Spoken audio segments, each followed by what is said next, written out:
નમસ્કાર, સમય news YouTube ચેનલમાં તમારું સ્વાગત છે. પંજાબની જલંધર પશ્ચિમ સીટ પર આપનો ભવ્ય વિજય.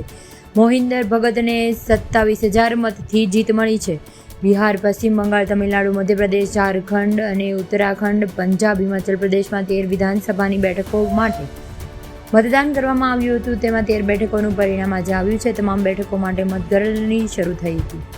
ત્યારે તેમાં તમિલનાડુમાં વિકરાંગમાં સીટમાં 77.78% અને મધ્યપ્રદેશના અમરવાડામાં 38.78% મતદાન થયું છે. ત્યારે તમને જણાવી દઈએ કે મધ્યપ્રદેશમાં અમરવાડા સીટ પર કોંગ્રેસના ઉમેદવાર આગળ છે અને મધ્યપ્રદેશમાં અમરવાડા સીટ પર કોંગ્રેસના ઉમેદવાર હાજર રહ્યા હતા. ત્યારે બંગાળમાં પણ આ જ રીતનું છે. આ બેઠક યોજાયેલી અને પેટા ચૂંટણીમાં આમ આદમી પાર્ટીએ શાનદાર જીત મેળવી હતી અને આપના મોહિન્દર ભગતે કોંગ્રેસના સુરિન્દર કૌરને 27,000થી વધુ મતોથી અંદરથી હરાવ્યું હતું. આ સીટ પૂર્વ ધારાસભ્ય શીતલ અંગુરાળ આપ છોડીને ભાજપમાં જોડાયા હતા. ભાજપે તેમને ઉમેદવાર બનાવ્યા છે અને અંગુરાળને ત્રીજે ક્રમે રહ્યા છે. તમે જો અમારો આ વિડીયો પસંદ આવ્યો હોય તો સબસ્ક્રાઈબ કરો.